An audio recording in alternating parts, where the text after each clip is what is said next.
Programa Sociedade Solidária de volta, na edição de hoje falando sobre as medidas que estão sendo tomadas no Brasil em favor das pessoas em situação de rua. Conversamos sobre este tema com o coordenador do Movimento Nacional da População em Situação de Rua, Anderson Lopes. Ele é ex-morador de rua, também integra hoje o Conselho Nacional da Assistência Social. Compartilha com a gente a sua história de vida e experiência nesse assunto. Bom, nesse bloco ficamos devendo então falar um pouco sobre a realidade das pessoas que hoje encontram-se nessa condição. Por que, Anderson, é tão difícil você conseguir fazer com que essas dezenas de milhares, muito mais, pessoas que hoje encontram-se nessa condição consigam?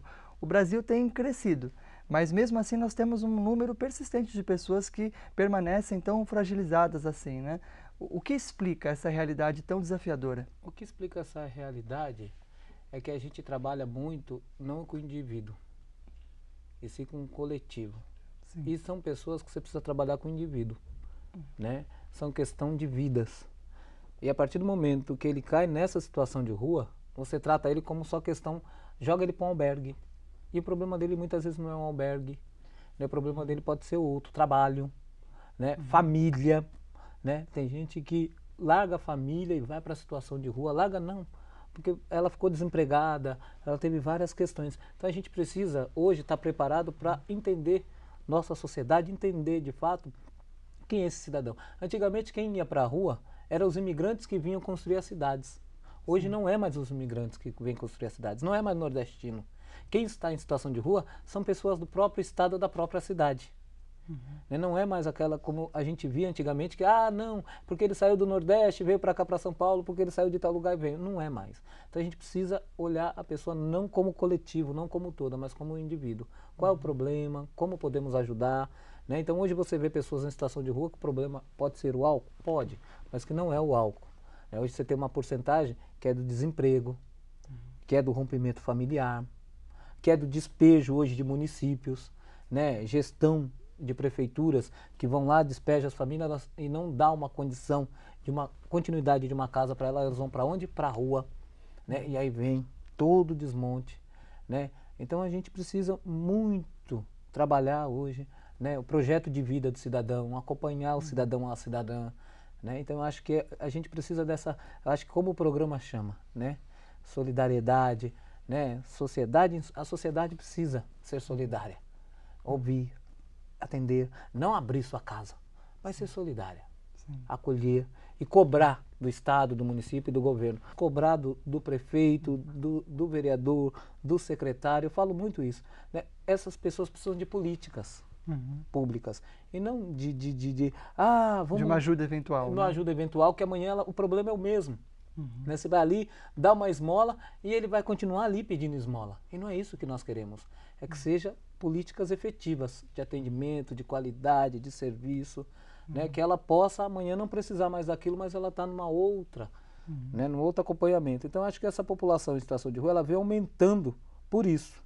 Né? Famílias hoje em situação de rua. Antigamente era homens. Né? Os próprios dados, censos dados, revela isso. Era homens, hoje não é mais homens. Hoje são idosos, mulheres, crianças, né? Mães tendo filhos na rua, famílias mesmo em situação de rua. Então acho que é um olhar, né, muito diferenciado que nós precisamos ter, né, com a sociedade e entender. E o que é pior, Anderson, é que ao invés da solidariedade, da caridade, esse compromisso realmente com o próximo, com a sua emancipação daquela situação difícil que ele está vivendo, acontece o contrário. Muitas vezes a sociedade reage com preconceito, né? Você que sentiu na pele essa realidade. Ainda hoje há muito preconceito? Ainda há muito preconceito, né? Porque a gente vem de uma educação e essa educação não foi rompida. Então você precisa na escola, né? Eu falo muito isso, começar na escola, né? Eu tenho 2 filhas. Quando eu ando com as minhas filhas na rua, no começo minha filha fala, papai, olha o mendigo. Aí eu falo, filha, papai foi morador de rua, papai foi morador em situação de rua. Eu já falo, papai, olha os nossos amigos da rua. Então você precisa mudar a educação, a mentalidade, né? Adulto você não educa, adulto, eu falo muito isso, adulto você reeduca. Criança você precisa educar, para que ela não seja aquele adulto do futuro com esse preconceito, com essa criminalização. Então a gente precisa bater muito na ponta da educação, né? Educação, da formação dos nossos jovens, das nossas crianças, para que no futuro elas possam entender de fato que isso é um problema social, que nós precisamos trabalhar com essa realidade, né, dessa população e que não podemos aceitar, né, e dizer que a culpa é dele por estar na rua. A culpa não é dele por estar na rua. Alguma condição fez ele cair. Como podemos ajudar para que ele consiga sair? Né? Se é um prato de sopa, se é uma condição de uma moradia digna, um trabalho, né? Um documento. Né? A gente tem pessoas vindas hoje para a rua do sistema prisional, né? Caindo na rua porque o sistema prisional, ele perdeu família. Nós temos gente vindo para a rua do sistema manicomial. Nós somos contra os manicômios, mas o que foi feito? Né? Tem uma lei 10.232 que fala, né, das repúblicas terapêuticas, das casas de cuidado, mas não foi implementada. Então essas pessoas vão para a rua. E aí você precisa, né, romper com isso. E aí quando você vai bater numa porta, o que se chama 190, é a polícia. Olha, tem um tal. E não é isso. A gente tem que tomar muito cuidado de diferenciar um bandido, e dá para diferenciar, de uma pessoa em situação de rua. E não deixar que seja usado isso também. O movimento é esse papel um pouco. Né, de trazer, de romper com os preconceitos, de fazer com que a sociedade entenda que não fique, né, mas que a gente possa dialogar. Eu fui o homem do saco, como se chamava, carregava saco para baixo. Né, então essa população precisa ter dignidade, respeito, cidadania. Né, quando ela chega no albergue, no serviço dos municípios, ela não é bem atendida, então ela não quer ir para esses atendimentos, porque ela não é bem tratada, tem uma guarda municipal ainda ostensiva, né? A gente sabe que tem quando é de umas entidades, né, entidade filantrópica, que tem um trabalho digno e decente, a gente tem uma parceria com o governo. Agora, quando não é, o serviço é desfacelado, e aí as pessoas não vão para o equipamento, porque ela é maltratada, ela é violada nos seus direitos. Sim. É fundamental, então, ter respeito, né? Demais. E é interessante que, na fala do senhor destacava várias situações que mostram como a responsabilidade, no fundo, é de todos nós, sociedade, por essas pessoas estarem em situação de rua, né? Acontece de muitas vezes agirmos como se fosse o contrário. A gente coloca neles a responsabilidade, a culpa, sendo que há uma série de questões sociais, como o senhor ressaltava aí, vários exemplos que mostram que, em parte, a sociedade também tem uma grande culpa no cartório para fazer com que pessoas estejam numa situação tão degradante como é a rua, né? E é interessante que o senhor ressaltava também a importância de reeducar.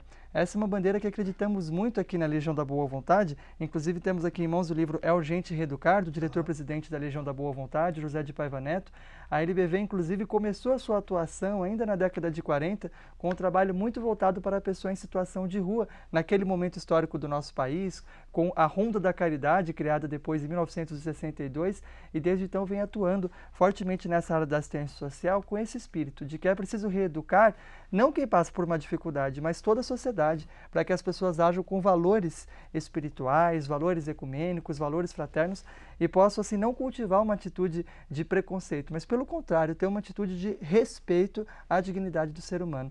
É isso que falta muitas vezes no mundo. A luta do movimento é tirar essas pessoas da invisibilidade. Né? Ainda essa população em situação de rua, ela é invisível. Muito As pessoas invisível. veem, mas agem como mas se não passa estivessem lá. por cima. É mais fácil você pegar um cachorro, virar lata, ir lá passar a mão na cabeça dele, botar um pouquinho de água e comida, do que acolher um morador em situação de rua. Ele está deitado, as pessoas passam, cospe, pisam. Então o que a gente fala primeiro é tirar da invisibilidade.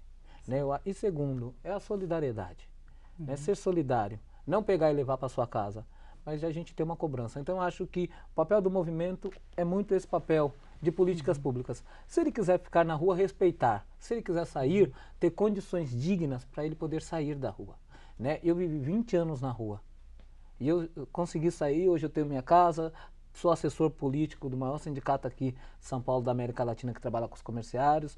Então eu tenho meu emprego hoje, mas sofri muito preconceito. Então para essa população também. Então eu quero agradecer, eu acho que dizer, né, ao programa, né, e dizer a vocês, eu acho que esse sociedade solidária é fundamental para a gente ser solidário um com o outro. E o movimento é esse papel. A gente viaja o Brasil cobrando dos governantes políticas públicas, projetos de leis. Nós fizemos uma parceria em São Paulo com o prefeito da cidade de São Paulo, né? Ele decretou um programa de qualificação para a população de rua, já está decretando moradia, já criou um comitê municipal. Então isso vem acontecendo no país. Né? Então a cobrança da sociedade é para que o governo faça. Né? E eu acho que esse é o papel. O movimento não tira ninguém da rua se a gente não for conjunto com a sociedade, o movimento. Então o movimento vem atuando nessas 10 cidades, junto com a sociedade, organizações como a LBV, né, que está lá no comitê comigo, né, e para a gente poder, no Conselho Nacional de Assistência Social, né, a gente também tem um comitê intersetorial de monitoramento do governo federal com a população de rua, tendo nesse sentido. O movimento vem atuação da rua com parceria com organizações muito importante. Então nossa ação agora, nossa agenda agora, em agosto vamos ter o Congresso Nacional, né, do movimento, um congresso ainda Brasília, né, nós vamos ter também, né, outras atividades, né, nós vamos com mais de 500 pessoas a Brasília para discutir políticas públicas, vamos ter agora conferência de assistência social, onde o movimento vai participar no Brasil inteiro, para que os delegados ou representantes dos usuários na população em situação de rua possa representar e participar, né? Então o movimento vai dar força, né? E é um pouco isso, onde tem política o movimento está participando, né, para dizer, chega de invisibilidade, queremos ser visível, como eu estou aqui hoje visível, né, nesse programa, dizendo para as pessoas o que a gente pensa, como agir, né, sem dizer que é meu direito não é ficar na rua, meu direito é ter uma casa, um trabalho, dignidade, respeito, cidadania, e é o direito de todos nós, agora respeitar, né, que esse cidadão tenha essa dignidade. Então eu quero agradecer e dizer que nós estamos também, a hora que precisar do movimento, à disposição de vocês.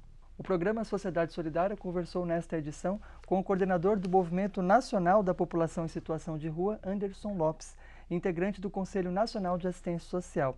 A nossa edição de hoje fica por aqui, agradecendo a você, amiga telespectadora, amigo telespectador, pela audiência. Esse tema é muito amplo e nós certamente voltaremos a falar sobre ele em futuras edições aqui do programa Sociedade Solidária. Muito obrigado e até a próxima edição.